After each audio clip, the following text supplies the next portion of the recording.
Hello hello hello, welcome back everyone. तो आज की इस क्लास में हम स्टार्ट करने वाले हैं क्लास 10th आईसीएससी का चैप्टर नंबर 2 हिस्ट्री का, the growth of nationalism. Class बहुत ही इंटरेस्टिंग होने वाली है और हम इसको पार्ट 2 में डिवाइड करेंगे। तो अभी ये पार्ट 1 है, तो स्टार्ट करते हैं हम क्लास को। इसी के साथ साथ अगर आपने पिछले लेक्चर्स नहीं देखे हैं, चैप्टर 1 नहीं देखा है, तो वो भी देख के आइए एंड देन फिर move on to the next part. और आज क्लास इंटरेस्टिंग क्यों होने वाली है, क्योंकि मैं आपको नोट्स बनाने के सिंपल तरीके भी बताने वाला हूँ आज की क्लास में। तो आपको मेरे साथ जुड़े रहना होगा इस पूरी क्लास में। तो चलिए हम क्लास को स्टार्ट करते हैं। सबसे पहली चीज तो आईसीएससी क्लास 10th, राइट। तो हम यहाँ पे ग्रोथ ऑफ नेशनलिज्म स्टार्ट करने वाले हैं। Total history and civics, usually सबसे पहले हम फैक्टर ऑफ नेशनलिज्म समझेंगे।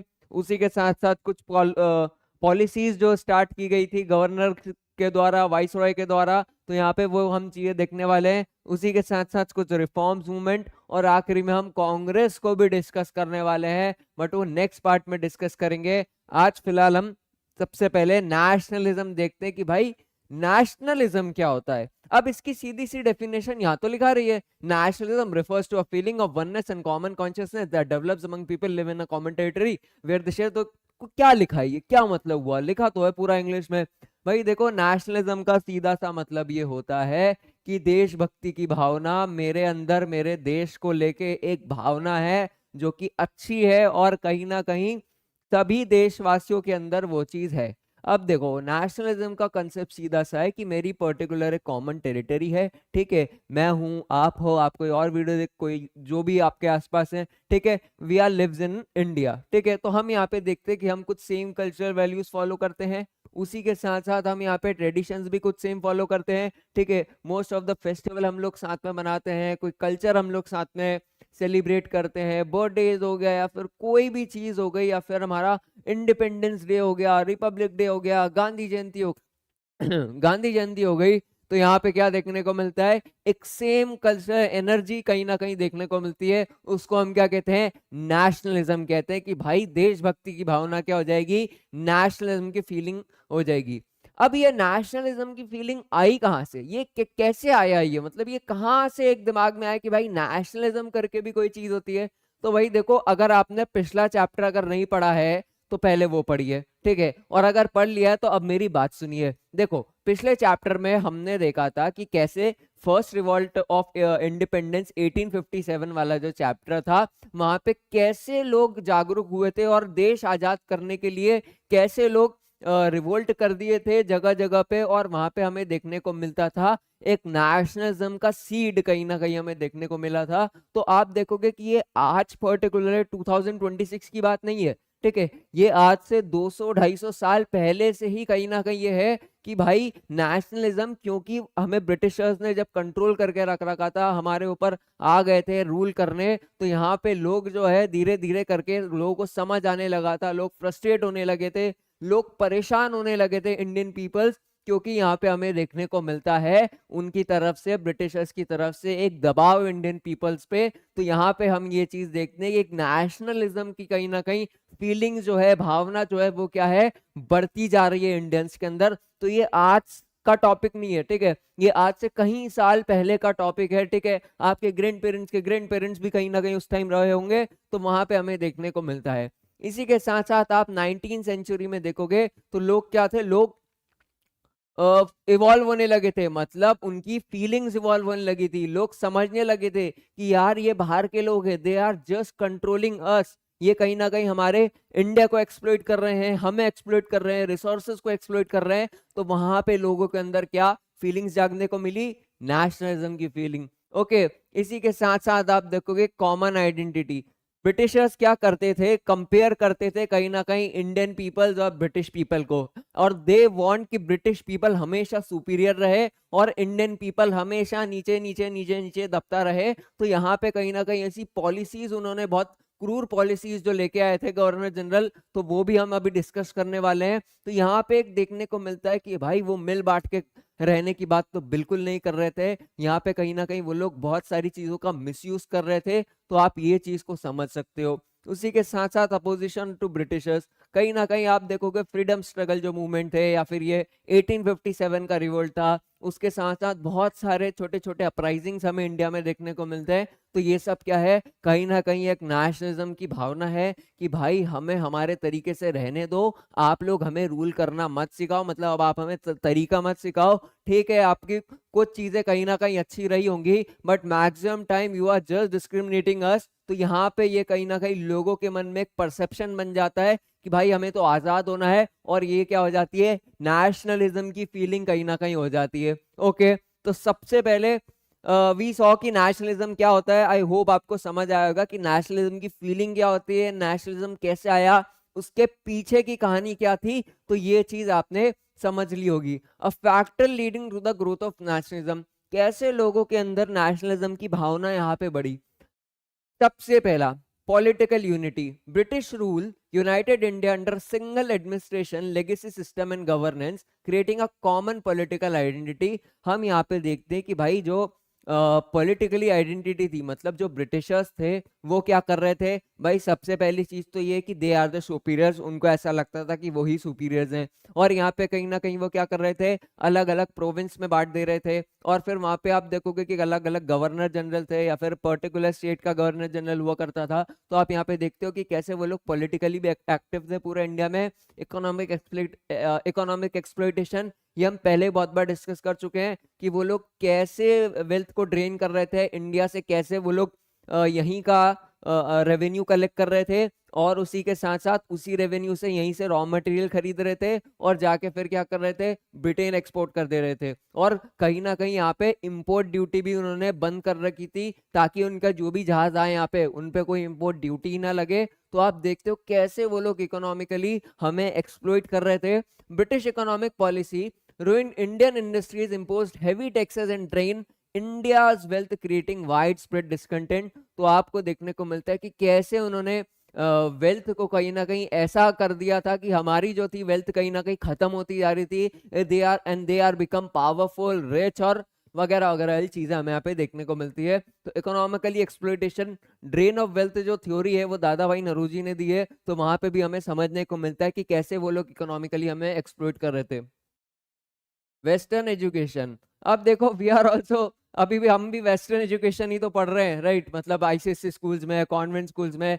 ठीक है, अभी वो गलत नहीं है, बट आप देखोगे उसका परसेप्शन लोगों के दिमाग में ये था कि भाई लोग हमें क्या कर, मतलब ब्रिटिशर्स क्या कर रहे हैं कि हमें क्या कर रहे हैं कि भाई हमें वेस्टर्न एजुकेशन थोप रहे हैं, ताकि हम हमारे पुराने रीति रिवाज कस्टम, जो हमारी पुरानी स्कूलिंग है वो हम भूल जाएं, गुरुकुल वाली वो सब, और ये कहीं ना कहीं हमें बाद में कन्वर्ट कर देंगे। तो लोगों के मन में ये परसेप्शन बन चुका था कि भाई ये लोग तो हमें कन्वर्ट करने के हिसाब से, या फिर जो साइंटिफिक पढ़ाई है वो कहीं ना कहीं हम पे डालना चाहते हैं। तो वो कहीं ना कहीं आप देखोगे कि वेस्टर्न एजुकेशन भी लोगों के मन में एक वो आया था कि English education expose Indian to western ideas of liberty, democracy, equality and nationalism, inspiring them to question British rule. तो आप यहाँ पे देखते हो कि जिन जिन लोगों ने भी वेस्टर्न एजुकेशन को अपनाया, तो वहां पे हमें बहुत सारी ऐसी टर्म्स देखने को मिली, क्योंकि जब एक पर्सन एजुकेटेड हो जाता है तो वो देन फिर आवाज उठाने लगता है। तो यहाँ पे कहीं ना कहीं लोगों ने क्वेश्चन करने लगे कि यार लिबर्टी, डेमोक्रेसी, ये सब, कि हमें भी इंडिपेंडेंस चाहिए। तो वो सब चीजें हमें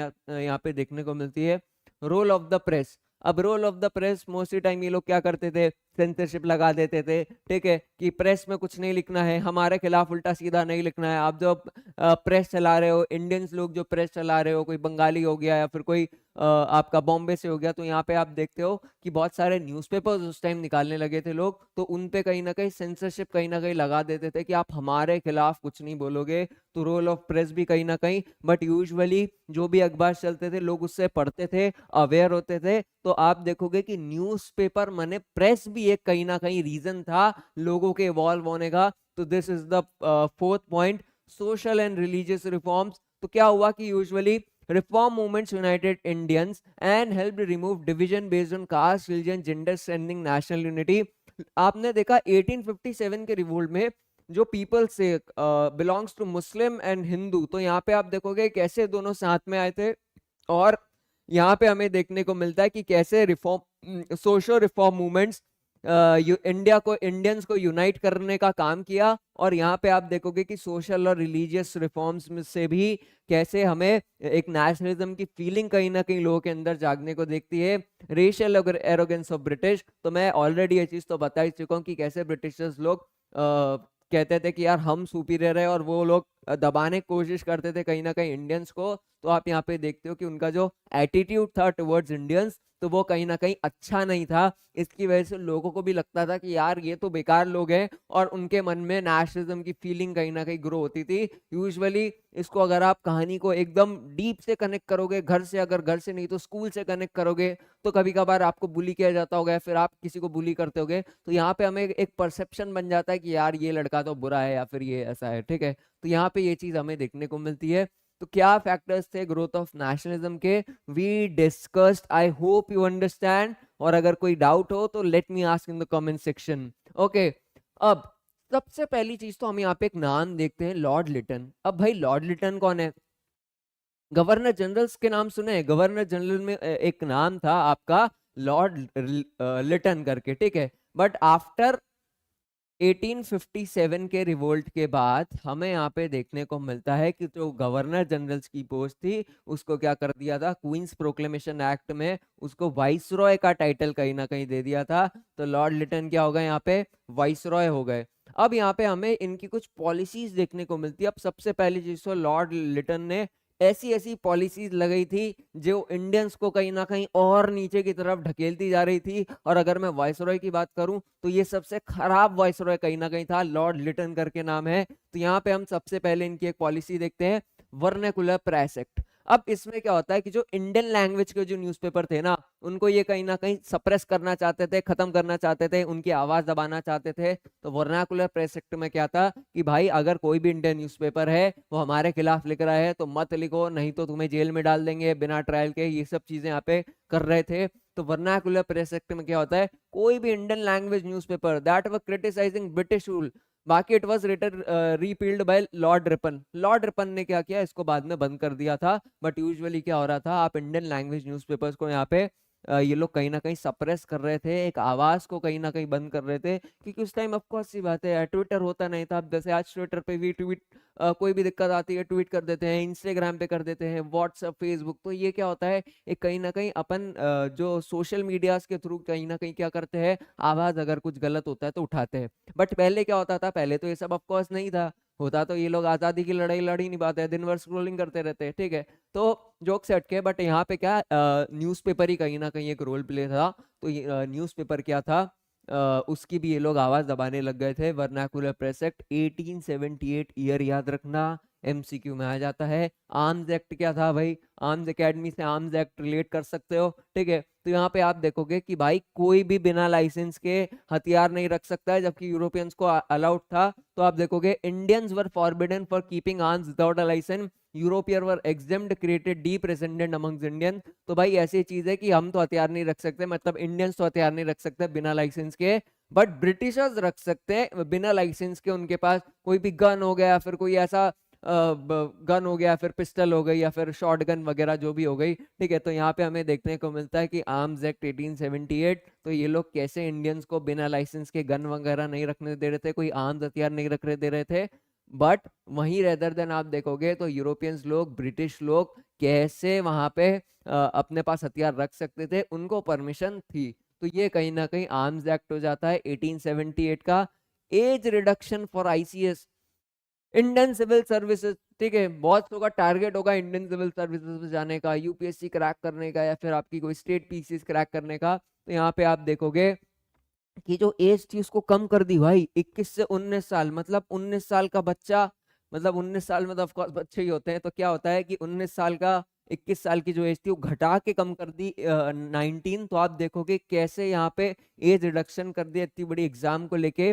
the maximum age for the for Indians appearing in the Indian Civil Services exam was reduced from 21 to 19 years. तो ये क्या हो रहा था, बहुत डिफिकल्ट हो रहा था compete करने के लिए। अगर आज भी अगर आपको एग्जाम देते हो उसकी एज रिडक्शन कर दी जाएगी, एज कम कर दी जाएगी कि भाई मैक्सिमम एज जो थी वो एक सपोज 25 थी, अब मिनिमम एज मतलब मैक्सिमम एज क्या हो गई है, 21 हो गई है। तो कहीं ना कहीं एक प्रेशर कहीं ना कहीं देखने को मिलेगा बच्चों के बीच में। तो ये भी कहीं ना कहीं एक रीजन था कि एज रिडक्शन फॉर आईसीएस, तो ये भी कहीं ना कहीं एक पॉलिसी थी। Ilbert bill controversy 1883। अब इल्बर्ट बिल क्या था भाई, तो सबसे पहली चीज तो सीपी इल्बर्ट करके एक बंदा था, ठीक है। इसने क्या किया, इसने यूजुअली ये चाह रहा था कि जो ट्रायल होता है आपके यूरोपियन, कोई भी अगर किसी यूरोपियन ने क्राइम किया है, ठीक है, तो यूरोपियन क्या है, कोर्ट में आएगा, ठीक है।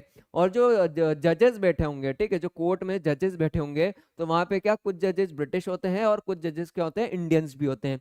तो जो इंडियन जजेस हैं वो आपके यूरोपियन या फिर ब्रिटिश जिसने क्राइम किया है उसको सजा नहीं सुना सकते। तो आप ये कहीं ना कहीं, ये बंदा उस चीज के अपोजिशन में आया था, बट इसको मना कर दिया गया। तो यहाँ पे कंट्रोवर्सी हमें यहाँ पे कहीं ना कहीं देखने को दिखती है 1883 में। तो CP Ilbert the law member propose that Indian जजेस को try European offenders, fires European opposition led to its delusion showing racial bias clearly. तो हमें यहाँ पे देखने को मिलता है कैसे इल्बर्ट भाई साहब जो थे वो अपने हित में कहीं ना कहीं बात लेके आए थे, बट यू हैव सीन कि इनको कहीं ना कहीं ऐसा नहीं, बाद में ये ऐसा होने लगा था, बट स्टार्टिंग ऑफ द में ये कहीं ना कहीं नहीं था। तो आप यहाँ पे देखते हो इल्बर्ट बिल कंट्रोवर्सी भी। दिल्ली दरबार, दिल्ली दरबार क्या है भाई, अब ये दरबार, इंडिया में फेमाइन का टाइम चल रहा था, ठीक है। अब वहां पे जो था, वहां पे आप देखोगे कि लॉर्ड लिटन क्या करते हैं, एक ग्रैंड दिल्ली दरबार मतलब एक खाने पीने का बढ़िया एक फंक्शन कहीं ना कहीं लगा देते हैं, जबकि इंडिया में क्या था, फेमाइन हो रहा था। अब यहाँ पे क्या होता है कि Lord Lytton organise the grand Delhi Durbar to proclaim Queen Victoria Empress of India. तो जब क्वीन विक्टोरिया जो थी, जो अपन ने पिछले चैप्टर में देखा, तो वहां पे क्या था, उनको एम्प्रेस ऑफ इंडिया बना दिया गया था। तो इसी की खुशी में क्या हुआ कि लॉर्ड लिटन लगा देते हैं एकदम ग्रैंड दिल्ली दरबार, मतलब जहाँ पे बढ़िया खाना पीना और बहुत सारी चीजें, फन एक्टिविटीज हमें देखने को मिलती है। बट उसी टाइम इंडिया में फेमाइन चल रहा था, तो यहाँ पे इंडियंस जो थे वो कहीं ना कहीं बहुत मुश्किल में थे, और एक साइड ये लोग बहुत मजे कर रहे थे, खाना पीना खा रहे थे, लग्जरी लाइफ कहीं ना कहीं यहाँ पे एंजॉय कर रहे थे। तो आप यहाँ पे एक चीज देख सकते हो कि दिल्ली दरबार 1877 भी एक कहीं ना कहीं पार्ट था। इसी के साथ साथ इंपोर्ट ड्यूटीज रिमूव। तो मैंने जैसे बोला कि भाई जो इंपोर्ट ड्यूटीज जो थी, अगर कोई शिप आ रही है आपका ब्रिटेन से, तो वो कहीं ना कहीं उस पर इंपोर्ट ड्यूटी नहीं लगेगी।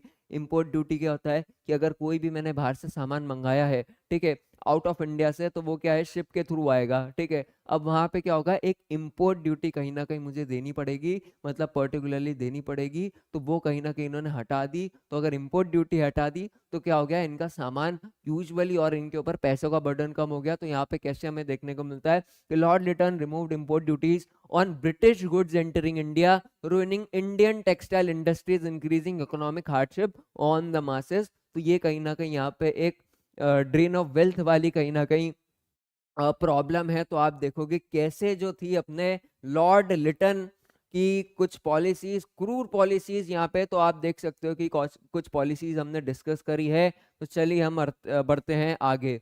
Economic exploitation by the British. तो यहाँ पे हम देखने को मिलते हैं कि कैसे पीजेंट्स हो गया, वर्किंग क्लास हो गया, या फिर आर्टिसन, क्राफ्टमैन, एजुकेटेड इंडियंस, तो ये लोग क्या कर रहे थे, यूजुअली आप देखोगे कि लैंड रेवेन्यू सबसे पहली एक चीज है कि लोग कितना रेवेन्यू डिमांड कर रहे थे, टैक्सेस इंक्रीज कर रहे थे, अलग अलग सेटलमेंट्स लेके आ रहे थे। तो एक चीज तो ये हो जाएगी। उसी के साथ साथ अगर ब्रिटिश गुड्स अगर इंडिया में आते हैं, तो भाई अगर ब्रिटिश गुड्स इंडिया में आएगा, ऊपर से इंपोर्ट ड्यूटी भी लग रही है, मतलब सामान सस्ता, तो लोग क्या करेंगे, यहाँ पे जो इंडियंस जो कहीं ना कहीं अपना सामान बना रहे हैं वो तो बिकना कम कम कम कम और ऑलमोस्ट बंद हो जाएगा। तो आप देखते हो कैसे आर्टिस्ट, क्राफ्टमैन, तो यहाँ पे कहीं ना कहीं आप देखोगे कि कैसे वो लोग प्रॉब्लम फेस कर रहे हैं। एजुकेटेड इंडिया में एजुकेटेड इंडियंस के साथ क्या हो रहा है कि the only employment available to educated Indians was government services. तो आप देखोगे कि उसमें कैसे ये लोग गवर्नमेंट सर्विसेज में एज रिडक्शन कर दे रहे हैं। कहीं कहीं बार जो होता था, कुछ टाइम पे ऐसा होता था कि भाई अगर किसी को आईसीएस का पेपर देना है, इंडियन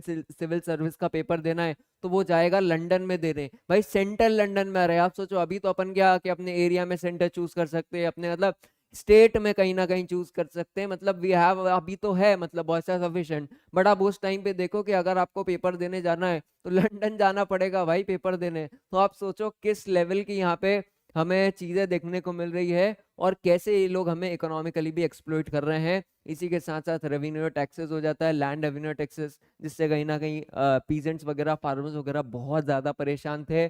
और यहाँ पे हम देखोगे कि वर्किंग क्लास कैसे, मतलब ये लोग फैक्ट्रीज वगैरह जो थे, हमने अभी देखा कि भाई वो जो लोग इम्पोर्ट ड्यूटी हो गया, फिर फैक्ट्रीज वगैरह पे कैसे इफेक्ट कर रहा था। तो ये सब चीजें क्या थी, आपको प्रॉपर लिख के आनी है, just have to write it down in your notes. तो पहली चीज तो ये है कि अब आ गया अपना सोशो रिलीजियस रिफॉर्म मूवमेंट्स। अब व्हाट इज दिस भाई, रिफॉर्म मूवमेंट से सोशल रिलीजियस, कहीं ना कहीं यहाँ पे कुछ पर्टिकुलर हमारे व्यक्ति होंगे, जैसे कि हमारे राजा राम मोहन रॉय, रामकृष्ण मिशन हमें यहाँ पे फॉलो अप देखने को मिलता है, स्वामी विवेकानंद, दयानंद सरस्वती, उसी के साथ साथ ज्योतिबा फूले। तो ये सब कुछ नाम हमें यहाँ पे देखने को मिलते हैं। इन्होंने क्या किया, समाज में कुछ बदलाव लाने की कोशिश करी, कुछ जो बुराइयां थी वो खत्म कहीं करने की कोशिश करी। तो यहाँ पे हम वो चीज देखते हैं। अब सबसे पहली चीज तो हम देखेंगे भाई राजा राम मोहन रॉय के बारे में। अब इन्होंने क्या करा, सबसे पहली चीज तो हम इनको इसलिए मोस्टली फेमस जानते हैं क्योंकि इन्होंने क्या करा, सती के खिलाफ में लड़ाई करी, ठीक है, सती बैन कराया। और यहाँ पे कहीं ना कहीं चाइल्ड मैरिज की बात, जो चाइल्ड मैरिज होती थी उसे बंद करवाने की बात करी। और उसी के साथ कहीं ना कहीं इन्होंने कास्ट के ऊपर भी काम किया। He work for widow marriage and women's right, he founded the Brahmo Samaj. तो हमें याद रखना है कि भाई इनका ब्रह्मो समाज था, स्वामी दयानंद सरस्वती का आर्य समाज था, और उसी के साथ साथ हमारे स्वामी विवेकानंद जी का रामकृष्ण मिशन था, और ज्योतिबा फूले का सत्य शोधक समाज। तो जैसे ये कुछ ऐसे पर्टिकुलर कम्युनिटीज ग्रुप बना के रखते थे, मतलब ताकि वो वर्क कर सके एक बेसिस पे कि भाई कोई बुराई हो, जो भी उस टाइम पे कास्ट सिस्टम चल रहा था, या फिर कोई ऐसे वुमेन्स को राइट्स नहीं दिए जा रहे थे, वुमेन्स अपलिफ्टमेंट को लेके। तो यहाँ पे हमें देखने को मिलता है इंटरकास्ट मैरिजेस वगैरह जो नहीं हो रही थी, तो यहाँ पे हमें देखने को मिलता है कि ये लोग कुछ अपनी सभा समाज ऐसी कुछ लेके आते हैं। तो सबकी मैंने बता दी है, राजा राममोहन रॉय की ब्रह्मो समाज है, ज्योतिबा फूले की क्या है, सत्यशोधक समाज, और स्वामी दयानंद सरस्वती की है आर्य समाज, और यहाँ पे हमें स्वामी विवेकानंद जी की देखने को मिलती है रामकृष्ण मिशन, इन्होंने स्टार्ट किया था। अभी हम एक एक करके समझेंगे। सबसे पहली चीज तो राजा राममोहन रॉय, इनके बारे में क्या क्या याद रखना है मैं सबसे पहले बता देता हूँ। सबसे पहली चीज तो इनके न्यूज़पेपर्स, संबाद कौमुदी, ठीक है भाई, देखो बंगाली नाम है, याद करने पड़ेंगे, दो चार बार मतलब पढ़ोगे हो जाएगा याद, सीरियसली। संबाद कौमुदी 1821 में बंगाली न्यूज़पेपर था, ठीक है। मिरातुल अकबर, तो मिरातुल अखबार ये कहीं ना कहीं पर्शियन में था। अब बोलोगे पर्शियन, हाँ भाई इनको बहुत सारी लैंग्वेजेस का नॉलेज था, पर्शियन हो गया, हिंदी हो गया, बंगाली हो गया, इंग्लिश हो गया, इनको बहुत सारी अलग अलग लैंग्वेजेस का नॉलेज था। तो सबसे पहली चीज तो आप क्या याद रखोगे, इनके अखबार न्यूज़पेपर याद रखोगे, ठीक है। इसी के साथ साथ ब्रह्मो समाज याद रखोगे, इनका एक आत्मीय समाज भी था, ठीक है, आत्मीय सभा करके भी था, ठीक है। तो ये सब क्या थे इनके, इन्होंने कहीं ना कहीं मिशन चालू किए थे ताकि ये लोग वही चाइल्ड मैरिज या फिर सती के अगेंस्ट में, कास्ट सिस्टम के अगेंस्ट में वोट कर सकें, लड़ाई कर सकें। तो आप देखोगे ब्रह्म समाज, ब्रह्मो समाज और आत्मीय समाज।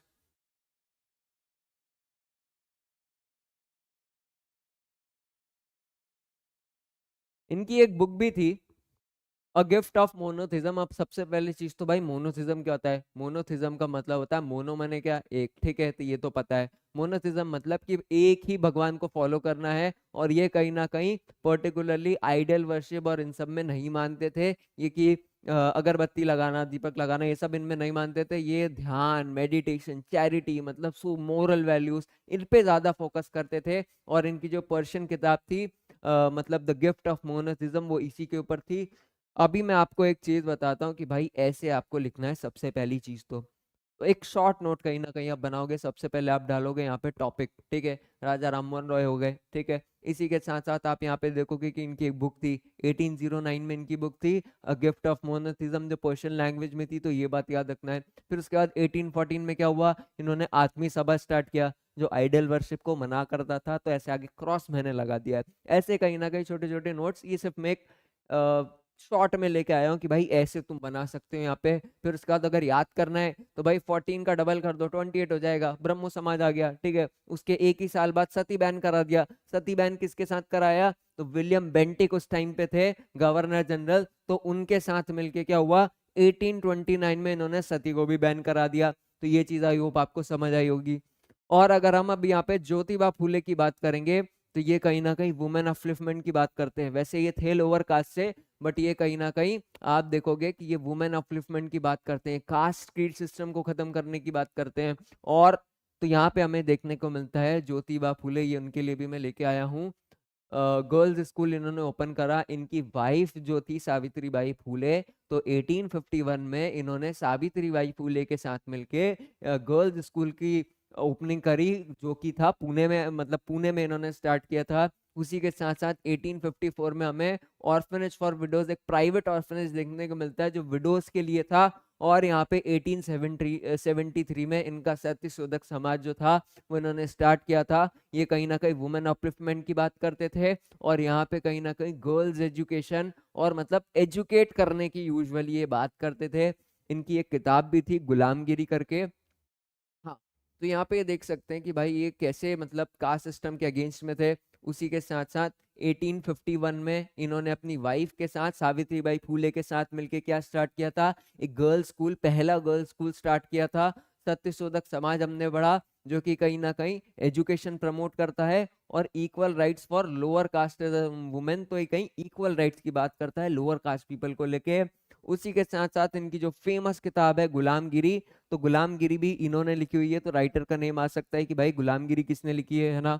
तो ये कहीं ना कहीं क्या लोअर कास्ट के ऑपरेशन दबाव, जो लोअर कास्ट जो सह रहे थे, तो वो कहीं ना कहीं ये लोग यहाँ पे ये बात करते हैं। विडो रिमैरिज की मतलब जो विधवा औरतें हैं उनकी रिमैरिज की बात, वापस से शादी होने की बात ये यहाँ पे करते हैं। और इसी के साथ साथ आप देखोगे कि 1888 में यहाँ पे ये महात्मा का टाइटल भी इन्हें मिलता है, क्योंकि लोअर कास्ट से थे। तो बी आर अम्बेडकर भी इनको कहीं ना कहीं क्या देखने को मिलता है, मूवमेंट्स, जो foundation of B R Ambedkar, later movements for Dalit rights, तो कहीं ना कहीं ये और बी आर अम्बेडकर साथ में नहीं, बट आप यहाँ पे देखोगे कि कैसे बी आर अम्बेडकर भी इनसे कहीं ना कहीं एक फॉलो अप मतलब या फिर एक देखते हैं, एक विजन कहीं ना कहीं इनके थ्रू आउट में देखते हैं। तो यहाँ पे हमें देखने को मिलता है ज्योतिबा फूले। तो हमने यहाँ पे दो की डिस्कस कर लिया, एक तो राजा राम मोहन रॉय और उसी के साथ साथ हमारे ज्योतिबा फूले, और हमने नेशनलिज्म भी देखा। उसी के साथ साथ क्या क्या कॉजेस थे, लिटन की हमने कुछ कुछ पॉलिसीज देखी। तो पहला पार्ट ज्यादा लंबा तो नहीं हो गया, बट अगर अभी तक आप मेरे साथ बैठे थे, थैंक यू सो मच, और मजा आया तो बताना मेरे को। एंड देन फिर हम पार्ट 2 लेके आएंगे। और फिर जल्दी से अभी तो सब्सक्राइब करो, कमेंट में बताओ, डाउट है तो डाउट पूछो। एंड देन फिर मिलते हैं हम अगली क्लास में। जब तक के लिए बाय बाय।